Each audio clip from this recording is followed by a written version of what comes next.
तर अतिवृष्टीनंतर सरकारने मदतीची घोषणा केली होती, परंतु ही मदत खरंच शेतकऱ्यांपर्यंत पोहोचते का याचा TV9 मराठीने रियालिटी चेक केलाय। त्याच संदर्भातल्या टॉप 9 बातम्या पाहूया।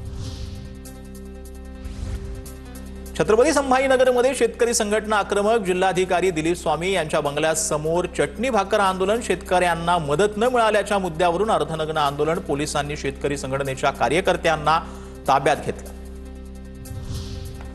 अतिवृष्टीला महिना होऊनही शेतकऱ्यांना मदत नाही, भूम परांडा भागातील शेतकरी अद्यापही मदतीपासून वंचित।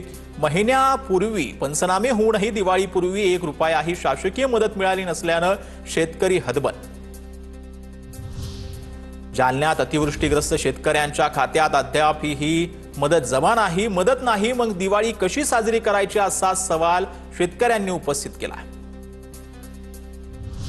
राज्याचे उपमुख्यमंत्री आणि बीड जिल्ह्याचे पालकमंत्री अजित पवार यांनी भेट दिलेल्या बीड तालुक्यातील चौसाळा गावासह परिसरातील शेतकऱ्यांना अद्याप 1ही रुपया आर्थिक मदत मिळालेली नाही। ऐन दिवाळीच्या सणात शेतकऱ्यांना काही दिवाळी साजरी करण्याची वेळ आली। सरकारच्या वतीने सांगण्यात आलं होतं की शेतकऱ्यांची दिवाळी गोड करू, पण आज शेतकऱ्यांना चक्क दिवाळीच्या दिवशी ही बाजरीची भाकरी सोबत दिवाळी साजरी करण्याची वेळ आली आहे। नातवांना ना कपडे ना फटाके, मी फटाके नाही म्हणून त्यांनी दगड खेळायला देऊन नादी लावलंय, अशी भावनिक प्रतिक्रिया शेतकऱ्यांनी दिली आहे। परभणीच्या गंगाखेड तालुक्यातील गोंडगाव शिवारात ढगफुटीमुळे शेतकऱ्यांच्या पिकांचा प्रचंड नुकसान झालेलं आहे। प्रशासन म्हणत आहे शेतकऱ्यांना मदत मिळाली, मात्र अल्पभूधारक शेतकऱ्यांना विद्यार्थी असलेल्या मुलाला मात्र सरकारी मदत मिळाली नाही। शेतकऱ्यांकडून खंत व्यक्त।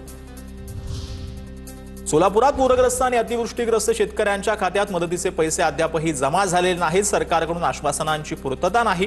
शेतकऱ्यांकडून खंत व्यक्त करण्यात येते। सीना नदीला आलेला पूर ओसरून महिना उलटल्यानंतरही शेतकरी मदतीच्या प्रतीक्षेत आहेत। सरकारने GR काढावा आणि दिवाळी काही दिवस पुढे ढकलावी। शेतकऱ्यांना दिवाळी आधी मदत न मिळण्याच्या मुद्द्यावरून खासदार ओमराजे निंबाळकरांची टीका। काहींना मिळालेले मदतीचे पैसे बँकेच्या आडमुठेपणाने न मिळाल्याचा आरोप। सरकारकडून शेतकऱ्यांना तात्पुरता आनंद देण्याचा प्रयत्न असल्याचं जरांगेंनी म्हटलंय। सरकारच्या पॅकेजमध्ये काहीच होणार नाही असं म्हणत मनोज जरांगेंनी सरकारवर टीका केली।